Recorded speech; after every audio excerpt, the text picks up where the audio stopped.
we are entering match day 12 once we come back from this international break of the NWSL.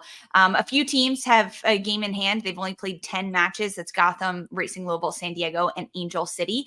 But there are only 2 undefeated teams, or rather, there are 2 undefeated teams. I think that's the better way to say it. Still undefeated in the NWSL, Orlando Pride and Kansas City Current. They have not lost a game. They've not dropped points at any point throughout this season. It is incredibly impressive. Now, when we're watching Kansas City and Orlando, I think it's on par. We're like, yeah, they've got Orlando as Barbara Banda. All the pieces are falling into place for Seb Hines. Kansas City is just scoring goals out the wazoo. But a few months ago, Sandra, would you have predicted that KC and Orlando would be at this point undefeated?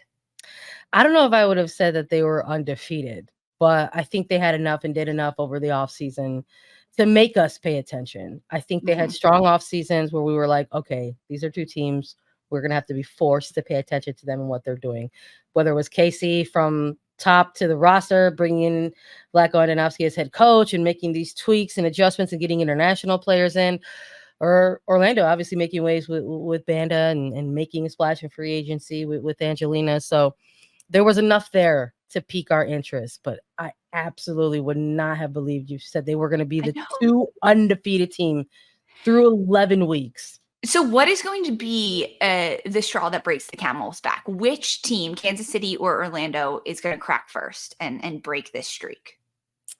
Oh boy, I think it's NWSL. Anything can happen, right? But I think teams are still getting adjusted to the Barbara Banda of it all with Orlando Pride. So I do wonder if it's going to be Kansas City, and I also say that just because of maybe some of the unknowns that we know with Gabrielle Robinson. This is the defensive player for Kansas City that I'm really high on this season. I mean, talk about being put through the blender in your first phase of the early parts of your professional career. I mean, had to step up last year when there were a ton of injury issues and pretty much earned her place on that back line. And now we're not too sure how long she's going to be out, if it is going to be an extended period of time. And I think if she is, that's a really key player to lose on that back line. And they're already no strangers to conceding some goals here and there. And we have seen Kansas City bend and at times break, but not enough for a loss.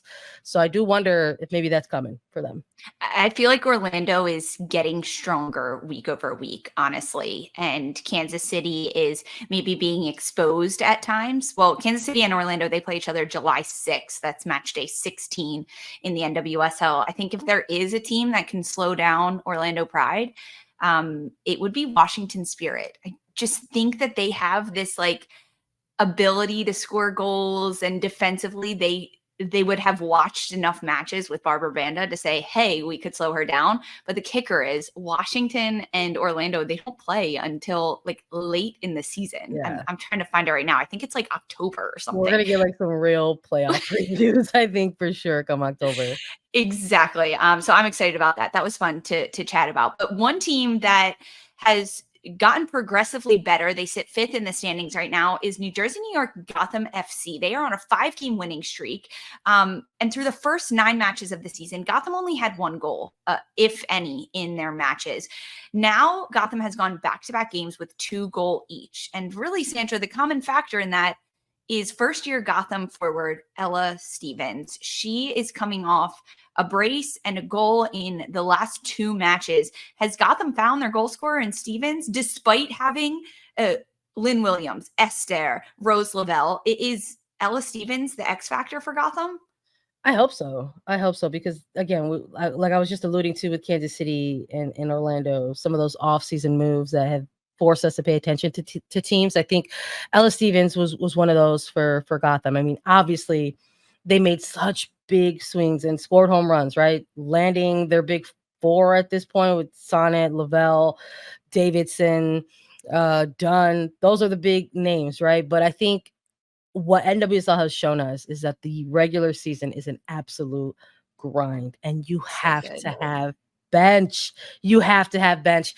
And listen, I was, bummed for Chicago when they were unable to re-sign Ella Stevens out of free agency, because she is someone that we've seen, I think, in Chicago progress year to year. Bill, and she was coming off a bit of a career year, I believe, with a 4-goal, 4-assist season. So you just look at a player like this and you know that the ceiling is getting higher for her. So there's a lot of talent there. So Gotham recognized that. They said, hey, we're going to need someone that can get in here, maybe get a little rough and tumble at times. And I think Ella Stevens was the perfect fit. I don't know if they predicted that she would be this rapid fire off of the bench for them, but that's high risk, high reward, baby. That's sports business. So shout out to her for Exactly. getting the cracking in Gotham.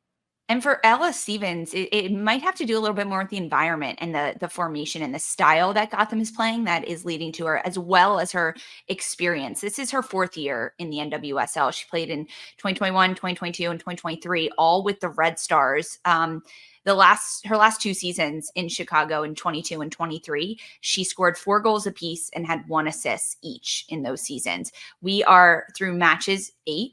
She's played 8 matches, and Stevens already has 4 goals and 1 assist. So the train is rolling for Ella Stevens. I like this for her. It's really fun to watch her score. She does it in creative ways. She gets herself open. A lot of them are reactionary goals, like the high press goal that came this weekend. It's nitty gritty. It's fighting. It's blue collar goals that Stevens is getting.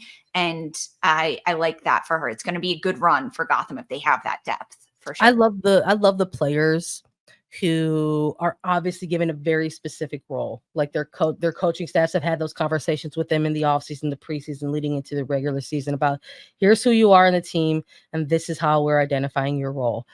But I love the players that smash that and force coaches into difficult positions, because now Ella Stevens is in a role where it's like, you might have to start me. And she's already getting those starts for Gotham. She is forcing herself into the starting lineup, hands down. It's been really impressive to watch, and they're going to need her come this summer, because this summer, Sandra, we have so much happening. It is the summer of soccer. Of course, we have the 2024 Paris Olympics that are starting in July. But right now, in this June international window that we are currently sitting in, there are 77 NWSL players called into camp. 77. The teams with the most, Washington Spirit, they have 9. Portland Thorns have 9. San Diego with 10 players called in. When you look ahead to this summer and the Olympics and the international windows and all that's going to happen, and who could potentially be gone from their club teams, which club team in the NWSL do you think is going to be the most affected by the loss of their internationals? Oh boy. It's a heavy question. It's a heavy question because you know what? Everyone's going to get hit in some capacity. And I think when we think of that, we think automatic, like NWSL, we automatically think USWNT players, right? And I think with that, folks will probably take a look at Gotham and say, hey, who's going to go missing here for some time? I think that's a team that stands out really quickly. But I think when you just open that umbrella to internationals, period, I think maybe you look at a team like Portland. They have a ton of internationals that, you know, who are typically starters for them that could go missing for large stretches of the season. And I think those are the 2 teams that kind of come to mind when you think maybe CONCACAF of it all. Yeah, I think Washington Spirit. Yeah, I mean, when you look at this most recent international break, 9 players called up, a significant amount of them for the United States women's national team, but also players that kind of, I don't want to say fill holes in their back line, but to some extent, players that like Gabrielle Carl in the back line. Yeah. Like that's a significant player. Aubrey Kingsbury, if this continues to roll for her, it looks like she could be headed to the Olympics potentially. Like there are just a number of interesting players that could potentially be gone that affect Washington and perhaps their ability to play. Because if you lose both your outside backs and Gabrielle Carl and Casey Kruger, and then your goal scorer in Trinity Rodman and Croy Bethune or Hal Hirschfeld, you know, whoever could be slotted into that role as well, that's going to be a big loss for Washington. They currently sit 3rd. They're on this run right now where they're scoring goals and they're getting wins, but they're also conceding a lot of goals. So that's what makes me a little nervous about the defensive end for Washington. And Andy Sullivan too. I mean, this is a player that's just coming in, you know, due to some injuries there in the camp. And look, I think that's a good shout, Lisa, for sure. I think at one point, maybe if we're talking the beginning of the season, we're like, oh, Spirit are going to be fine. But look, in my most recent mock roster for the Olympics, I had Andy Sullivan needing to get into camp and getting a good look at. And that's possibly going to happen over the course of these two friendlies. I had Casey Kruger on my roster ready to go to the Olympics. And some people think I'm crazy, but I think you're crazy if you don't have her on your roster going. So I stand by that then, and I stand by that now in terms of recent form. But I mean, the fact that, things can change just like that, Exactly. on a spin of a dime, and just say like, okay, well, maybe this team is going to maybe struggle a little bit because of all of the great performers that they have right now. Yeah, I mean, Portland, Candace Long, giving a shout out to Portland Thorns on our live on YouTube right now, saying that the Thorns are going to be hit really hard with Moultrie, Sinclair, Weaver, a lot. Yes, Gretchen, Spirit's going to have to rely on their bench. We may be surprised. I like that shout. Gretchen, have you been hanging out at training for Washington Spirit? What do you know that we don't know? We talked a little bit about Orlando and Kansas City being undefeated. When we look at their rosters internationally right now, Orlando Pride only has 4 players that are missing right now during this international break. Kansas City, 7. A lot of internationals on Kansas City, right? Sweden, Denmark, Canada, Brazil, Argentina, U20 represented Claire Hutton for the United States. But there are no U.S. players called up from the 2 undefeated teams in the NWSL. Curious? Listen, I'm always curious about it. And I'm of the opinion that, and I might be alone in this one, but I feel like Vanessa DiBernardo at this point in her career is probably going to go down as one of the greatest American midfielders to have not earned a senior national team debut. She's been into camps. She's been invited into a camp, but she has not earned minutes on the pitch at a senior level. And we're talking about a player that was also part of that incredibly talented group in the 2012 U20 World Cup, the one that got next, the class of players that was like, this is going to be the class that reshapes things. And they were. I mean, these are the players that entered into NWSL and were drafted very high, in those early stages of the NWSL draft. But I don't know how you take a look at maybe some of these early performances in NWSL and not maybe call in some of these players. I mean, we're looking at the rookies getting called in for training looks, and Croy Bethune. I mean, Hal Hirschfeld was named to the full roster, I know. But I think for the time in the era that it is or was, the coaching staffs at those times in those eras maybe were like, this isn't the fit. We have other plans. We're talking about the rise of a Rose Lavelle, right? So exactly. And when you look at, you talk about that draft class, talk about that draft class for Vanessa DiBernardo. That was the 2014 NWSL college draft. Crystal Dunn. Yep. Kaylia Ohai, Julie Johnson, of course, Vanessa DiBernardo. There were just so Rafaeli also in that mix in there for Brazil, of course. I know we're talking US, but that was a stacked class. That was a really stacked class. And those were the first 4 draft picks: Dunn, Ohai, Kaylia Watt, I'm sorry, Julie Johnson, now Julie Ertz, and then DiBernardo. I do wonder if, at this rate, if Kansas City keeps it up, if like post Olympics, there's some sort of like call in for any of these players into the mix. It's an interesting shout there. I should mention there are 2 players, one from Orlando, one from Kansas City, that have been called into the U.S. U20 international camp. Ali Lemos with Orlando and Claire Hutton with Kansas City. But it's just peculiar. They have a lot of internationals on their rosters, and those are players that are making the biggest impact. But overall, when we look at NWSL, this is our NWSL check-in. We can't help but talk about internationals, though. But NWSL check-in, from the standings and the way they are, this year is the first year of expanded playoffs in the NWSL. So the top 8 teams will make the postseason. So the teams on the bubble right now: in 7th, North Carolina; 8th, Racing Louisville; 9th, San Diego Wave; 10th, Houston Dash; 11, Angel City. These are potentially the bubble players or bubble teams right now in the playoffs. Is there a group there or a team there, Sandra, where you're like, oh, we'll see them in the top 8, or you know what, they're actually going to drop all the way to the bottom? How do you predict where those bubble teams are going to go?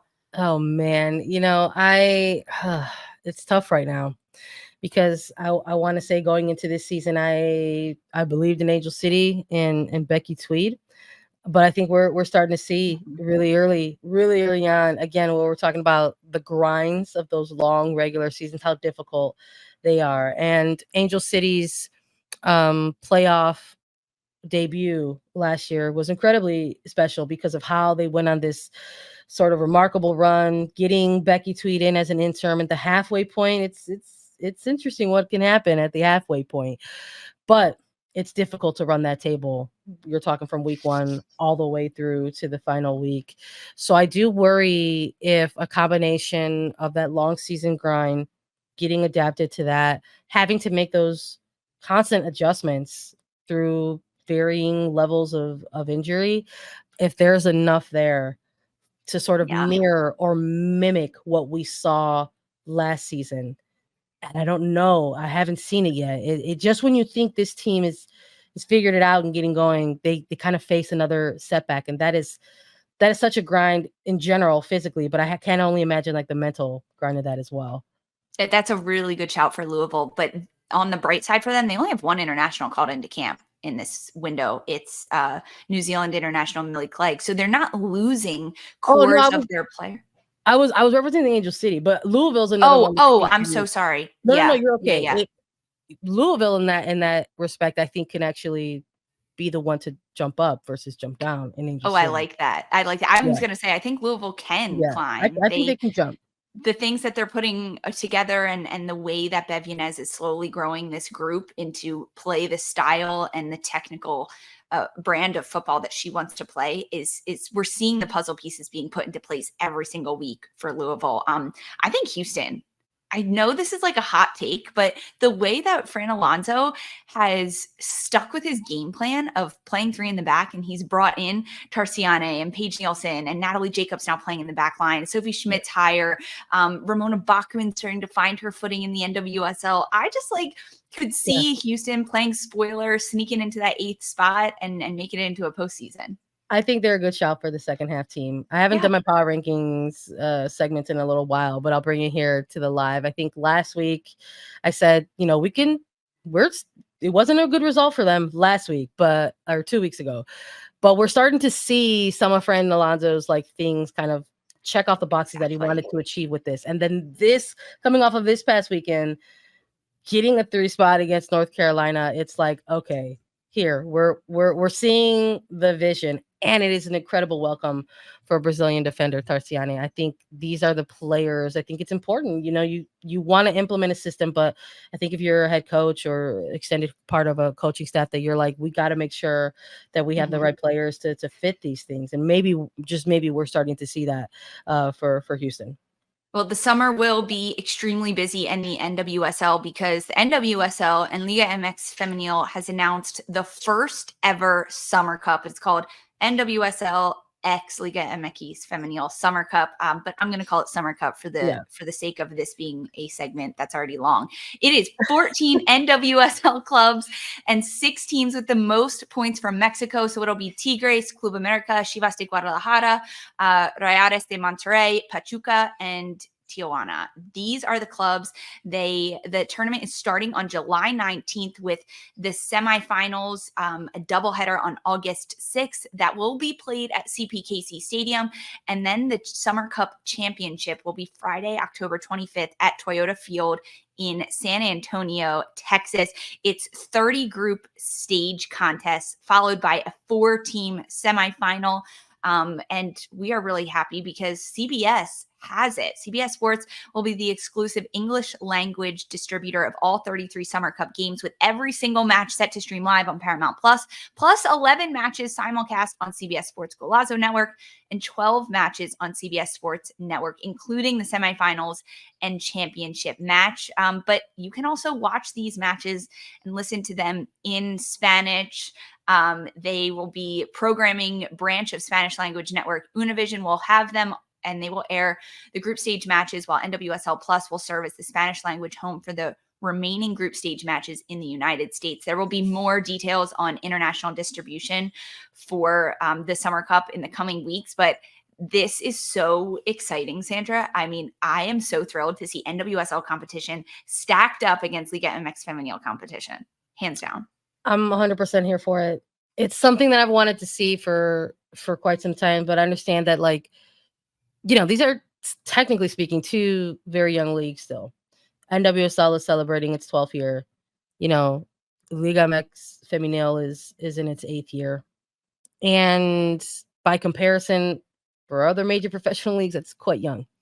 So I would imagine that maybe the eagerness or the urgency to partner with another young league might not have always been there. But as we see coming out of this most recent World Cup, the elevation of the game in the women's game and the absolute necessity to partner with other leagues, with other clubs, and have those partnerships and make sure that you are still staying ahead of the game is so important.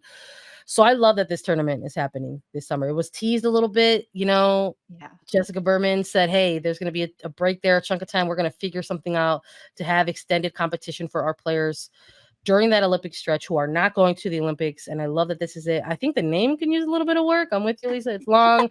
I think there could have been some more creativity. I think there could have, been some more bicultural people in the room, let's just say, when it came to making the decision of naming something like this. But I think for now, we've got a Summer Cup, and I'm very excited to see how it shakes up. And I'm also really excited for U.S. fans to get a chance to take a look at some of these iconic teams from Liga MX Femenil and get your tickets if you're able to go, honestly.